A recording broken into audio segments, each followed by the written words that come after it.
Bismillahirrahmanirrahim. Assalamualaikum warahmatullahi wabarakatuh. Alhamdulillahilladzi anzala as-sakinata fi qulubil mu'minin liyazdadu imanan ma'a imanihim. Asyhadu an la ilaha illallah rabbul arsil matin wa asyhadu anna muhammadan abduhu wa rasuluh khatamul anbiya wal mursalin. Allahumma salli wa sallim wa barik ala hadzal nabiyil karim abdika wa rasulika Muhammadin wa ala alihi wa sahbihi wa man tabi'ahum bi ihsanin ila yaumiddin. Amma ba'd, ayyuhal hadirun jamaah salat Isya dan Tarawih Masjid Al-Hidayah yang dirahmati Allah Subhanahu wa taala. Puji syukur kita panjatkan kehadirat Allah sampai dengan detik ini kita masih diberi umur panjang oleh Allah Subhanahu wa taala. Diberikan hidayah, taufik, inayah, serta iman kita masih tetap melekat di dalam lubuk jiwa kita, sehingga kita mampu menunaikan ibadah di bulan Ramadan ini dengan sebaik-baiknya. Mudah-mudahan ibadah kita diterima Allah Subhanahu wa taala. Amin ya rabbal alamin. Jemaah yang dirahmati Allah Subhanahu wa taala, tadi sudah diumumkan bahwa saat ini kita sudah berada di malam ke-18 di bulan Ramadan tahun ini. Yang berarti tidak lama lagi kita akan memasuki tahap yang ketiga di bulan Ramadan, yaitu 10 terakhir bulan suci Ramadan.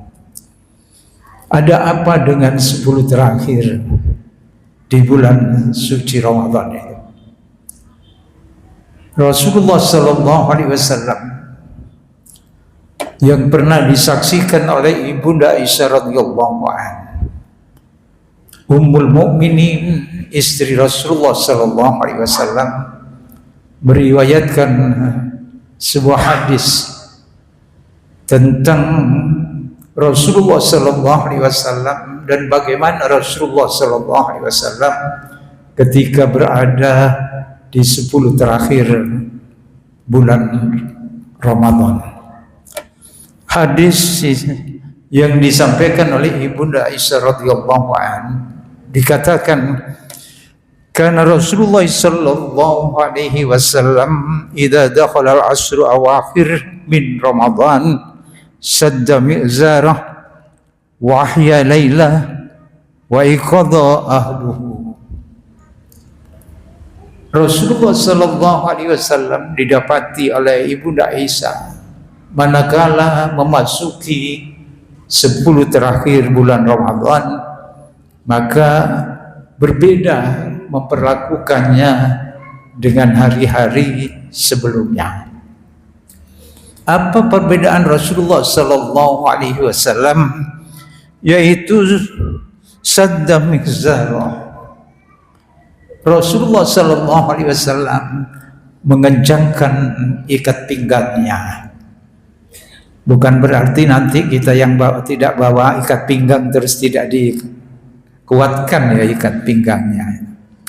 Yang artinya bahwa Rasulullah sallallahu alaihi wasallam semakin giat, semakin semangat untuk menjalankan ibadah di bulan Ramadan itu. Lalu yang kemudian yang kedua, kata Ibunda Aisyah radhiyallahu anha, Rasulullah sallallahu alaihi wasallam wahya laila, menghidupkan malam-malam 10 terakhir bulan Ramadan itu. Yang berarti semakin banyak ibadah yang dilakukan oleh Rasulullah sallallahu alaihi wasallam.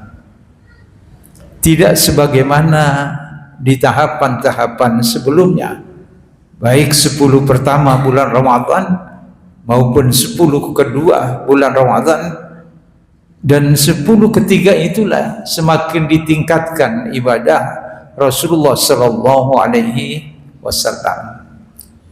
Kemudian yang ketiga, Rasulullah membangunkan keluarganya.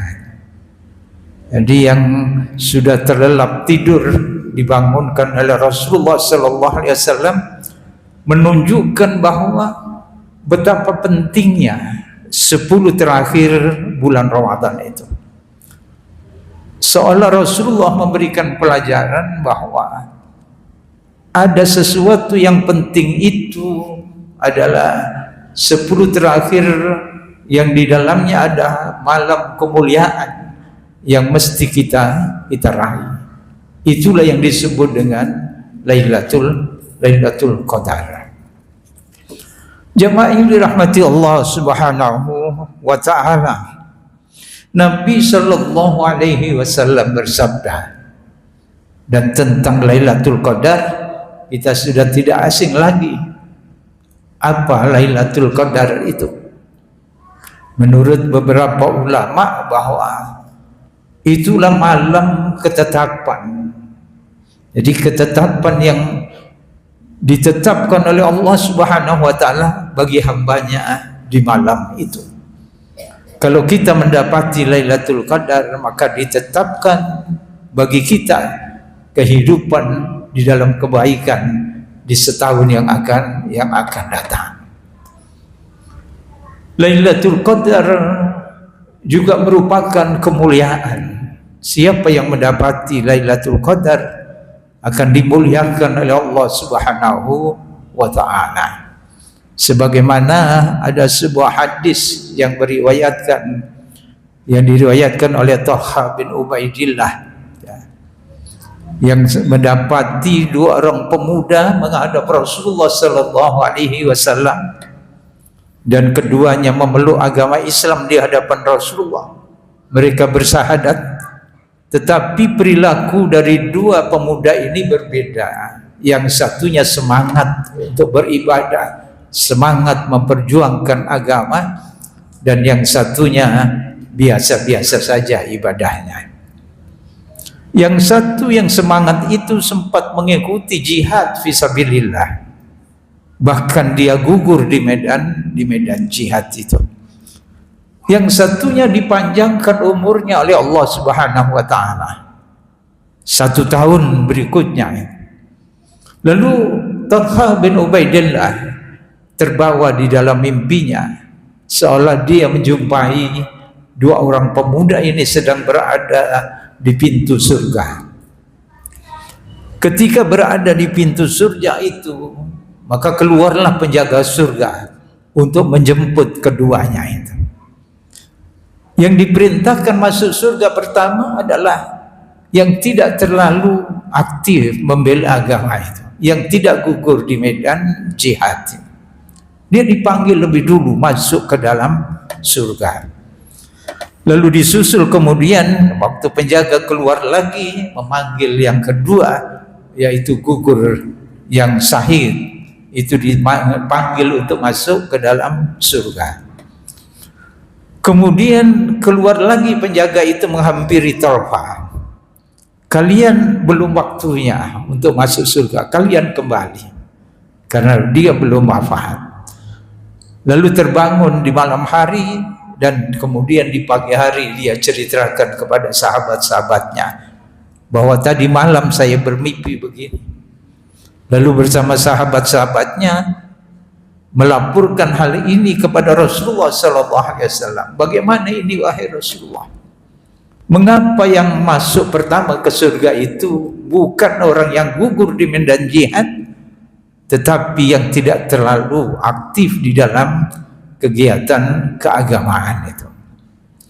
Lalu Rasulullah sallallahu alaihi wasallam bertanya kepada mereka, bukankah yang dimasukkan lebih dahulu ke surga itu diberikan umur panjang? Maka ketika dipanjangkan umurnya itulah dia bertemu dengan Ramadan. Di saat bertemu dengan Ramadan itulah dia tingkatkan kuantitas ibadahnya, sehingga dia bertemu dengan Lailatul Qadar. Karena sempat bertemu dengan Lailatul Qadar itulah dia dimuliakan oleh Allah Subhanahu wa taala. Dipanggil lebih dulu memasuki surga Allah Subhanahu wa taala. Rasulullah di dalam hadisnya, kapan kita untuk bertemu dengan Lailatul Qadar itu? Takharraw ilai Lailatul Qadri fil ashril awafir min Ramadan. Lailatul Qadar itu bisa kalian dapati di malam-malam 10 terakhir bulan Ramadan. Maka kita tingkatkan, niatkan di dalam diri kita sebagaimana yang dicontohkan oleh Rasulullah sallallahu alaihi wasallam. Kalau kemarin mungkin 10 pertama kita belum terlalu optimal di dalam beribadah Ramadan, belum maksimal kita lakukan beribadah, begitu pula 10 kedua ini masih biasa-biasa saja, ada kesempatan di 10 terakhir nanti kita tingkatkan kualitas dan kuantitas ibadah kita. Agar apa? Mudah-mudahan kita akan dipertemukan dengan Lailatul Qadar. Malam kemuliaan Lailatul Qadri khairun min alfi syahr. Yang nilainya, kebaikan di dalamnya lebih baik daripada 1000 bulan. Mudah-mudahan kita dipertemukan dengan Lailatul Qadar tahun ini, dan kita termasuk hamba-hamba Allah yang dimuliakan, yang kelak dipanggil lebih dulu untuk memasuki surga Allah Subhanahu wa taala. Ini barangkali sebagai persiapan kita untuk memasuki 10 terakhir di bulan Ramadan. Mudah-mudahan kita diberikan kekuatan iman lahir dan batin kita, sehat walafiat jasmani rohani kita, sehingga kita dapat beribadah di 10 terakhir bulan Ramadan, dan kita juga melakukan iktikaf di dalam masjid sebagaimana yang telah diajarkan oleh Rasulullah sallallahu alaihi wasallam. Mudah-mudahan apa yang kita sampaikan bermanfaat. Billahi taufiq wal hidayah. Assalamualaikum warahmatullahi wabarakatuh.